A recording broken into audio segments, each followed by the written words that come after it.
9, 8, 7, 6, 5, 4, 3, 2, 1, 0. And main engine start.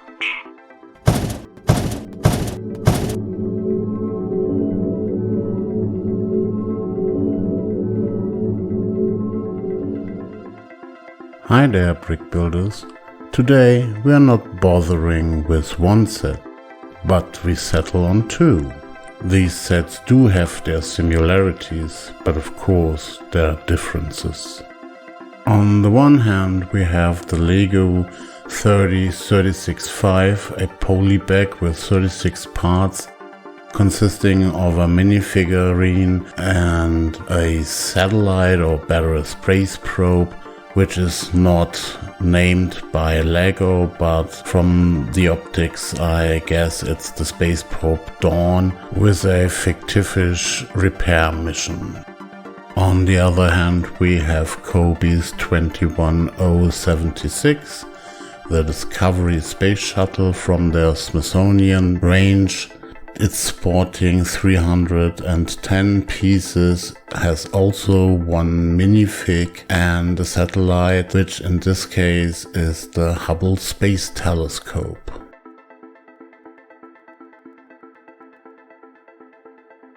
So let's start to compare pricing. Where the polybag costs about €4, the Cobi set is in the 25-27 euros range, which mainly means that there are about 10 times as many pieces, i.e. a complete spaceship.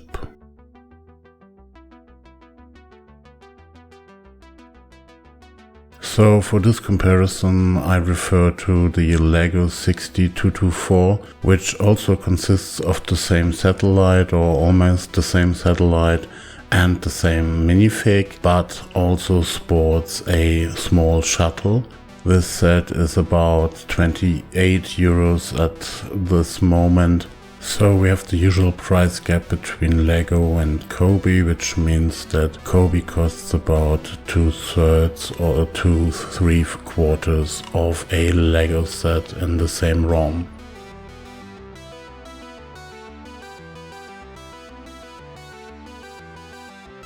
Let's do a comparison piece by piece. Starting with Cobi's Hubble. Here is an original photograph of the spacecraft, of the Space Telescope. Hubble was launched in April 1990 with the STS-31 mission, which is what the Cobi set displays, since the launch vehicle of course was the Discovery. Hubble, once launched, had a bit of a problem, especially in the optical department, so that there were 5 service missions in its lifetime until now. But of course Hubble is still in service and is expected to be replaced by the James Webb Telescope. The main feature of the Cobi set are the flap that enables the telescope to open and close the optical system, as well as the solar panels, which are printed and movable. Hubble's start had been postponed at least 4 years due to the Challenger catastrophe. It is currently believed that in the year 2030 to 2040, Hubble will have used up all its fuel, so that it can't hold the orbit, the relatively low orbit it's flying just yet, so that it slowly will sink into the atmosphere and disintegrate.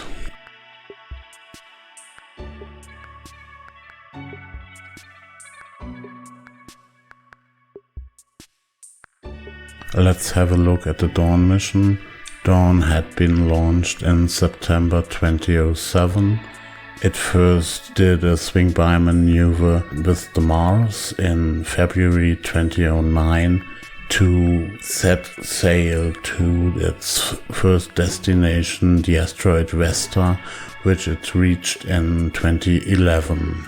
After orbiting there for a good year, it launched to the outer solar system and reached Ceres in March 2015, where in November 2015 the primary goals had been achieved and secondary goals proceeded, including lowering the orbit of the spacecraft, where it stayed until November 2018 with a successful mission end.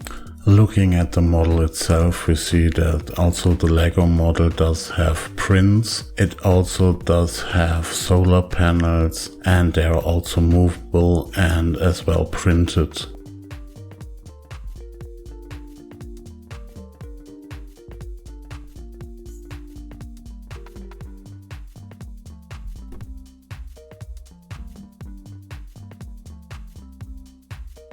Contrary to Cobi, Lego uses 4 1x4 plates, where Lego uses 2 2x4 plates to do the printing and the solar panels.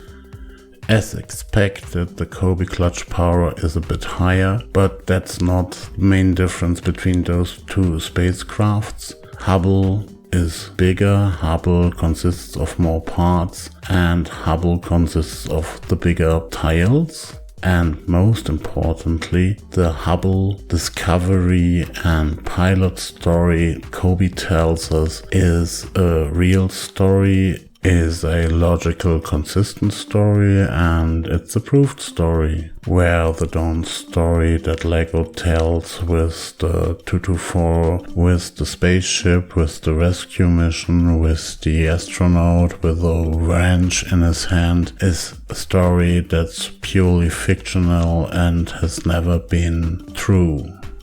Let's have a look at the Space Shuttle Discovery. This craft had its first mission in 1984 and had in the end 39 successful missions under its belt. Its last mission it succeeded in February of 2011 to where it began its journey in 2012 to its final destination in the Smithonian Institute's Utwa Hazy Center, where you can visit it today. The mission Cobi based its set on was the STS-31, which was the first time Hubble and Discovery met, but Discovery was also the launcher for 2 of the service missions Hubble had to had in its lifespan. So let's look at the model itself. First, you can open the payload bay. Hubble will reside there if you get rid of the solar panels, which might not be too realistic for some people, but on the other hand, there's seldom open solar panels in a transport container for a satellite.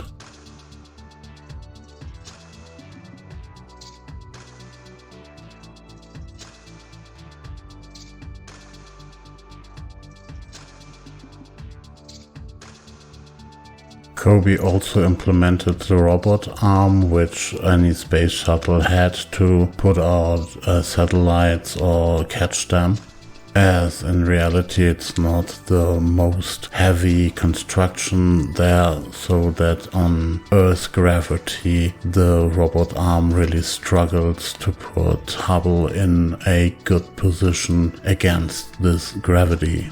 You can also open the cockpit. A Cobi figurine will have enough space to lie in there. Cobi figurines can't be studied in a sitting position anyway, so it's not really a big deal to lie it inside there and at least have the helmet look through the windows of the spacecraft. Here we have the inner of the loading bay. We see that there are a lot of studs inside there, so the inner part is not tiled. And of course we got a couple of prints on the Discovery. We got the Discovery badge on 2 sides. We got in the back the badges, the United States badges, and on the cockpit we got as well a little bit of paint. Plus of course the NASA badges in the back. We can also move the landing flaps so that this Discovery either can simulate the start position or the landing position with the flaps up. Also, the engines allow a little bit of movement to do corrections in the launch phase.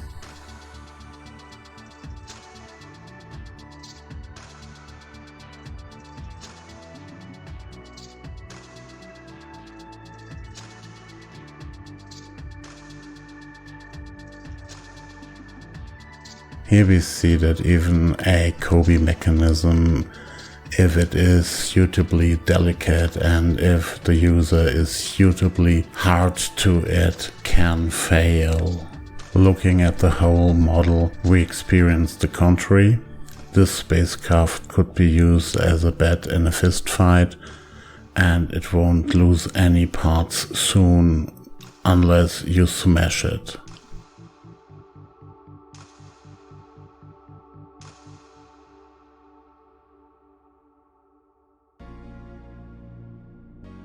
Let's move on to that part that, especially for Cobi, is always a bit of a source of discussion. Yes, we're talking about the minifigs.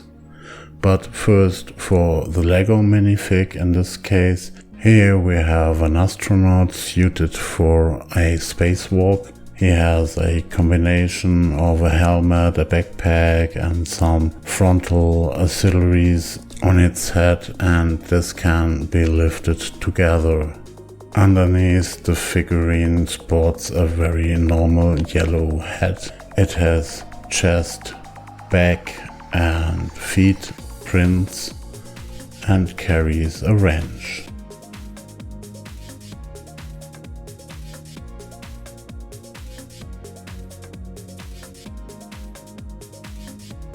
To the contrary, the Cobi minifig carries a normal suit which is used on board of a spacecraft.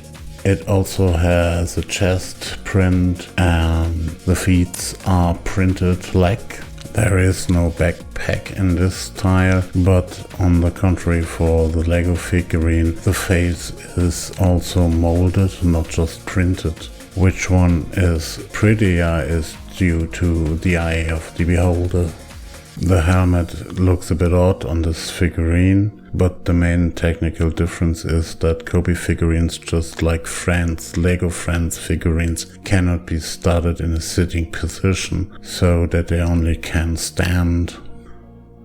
On the topic how Cobi tackles a spacewalk or moonwalk ready astronaut, I took one from another Smithonian set, the Moonlander. On the opposite side, I put here the Lego astronaut from the polybag. As we can see, the Cobi astronaut got also a backpack, just like the Lego one, but it's not attached with the helmet. Therefore, the helmet is the same one as the one used in the Discovery set. This one seems to be a bit of a motorcycle helmet, since I don't know if there are any spacewalk or moonwalk helmets that might be opened.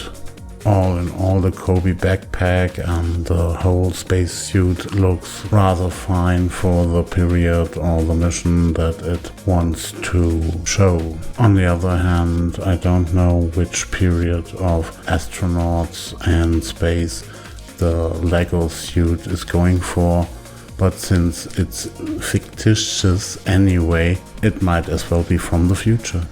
And for a last comparison for today, some say the Cobi figurines do resemble the Friends figurines, so I put two of them side by side here. There are a lot of differences there, where the legs of the Cobi figurine can be set independently.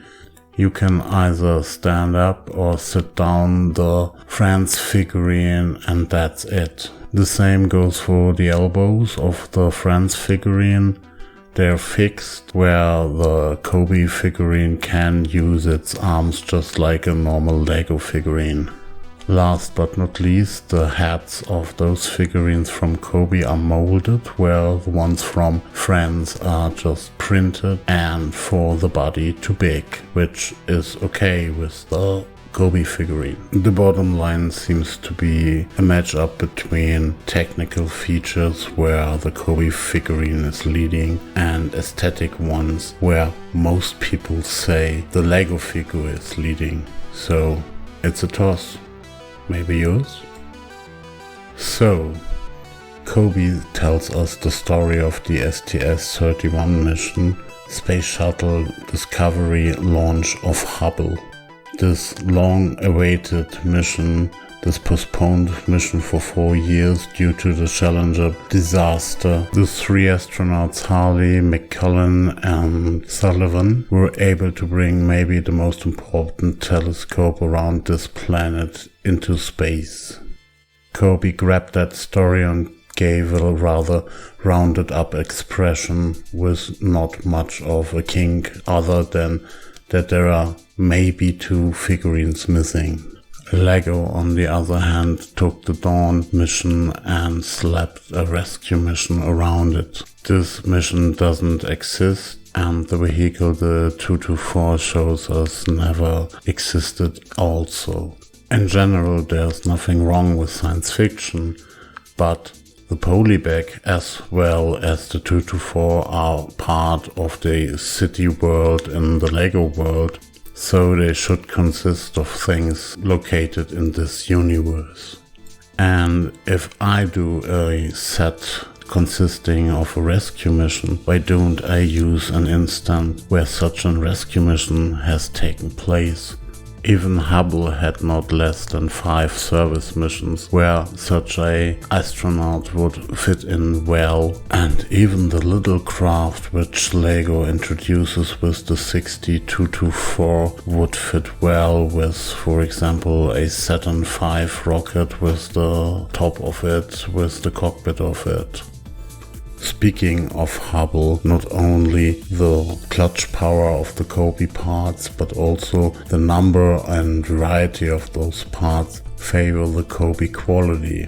Delicate parts like the arm in the Discovery would fare much worse when done with Lego bricks. Therefore, if you say that Lego would target more the children's market and not as much as the adults who like to have a nice display model, the Cobi set does have more play value in its functions, and the parts do stick much better together so that even little kids can play with them without destroying them in minutes. On the other hand, the polybag is nice, the astronaut is nice, and Lego did omit any stickers in the set, which is also very nice. So the Discovery and the polybag will work together very well, even if they are from a different time frame.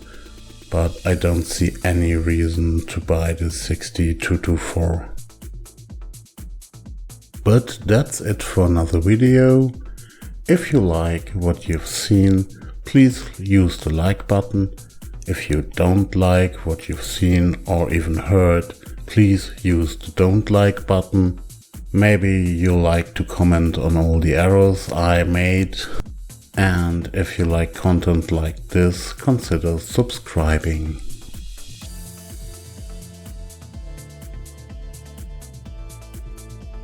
But have fun building, have fun watching, have fun playing, and see you!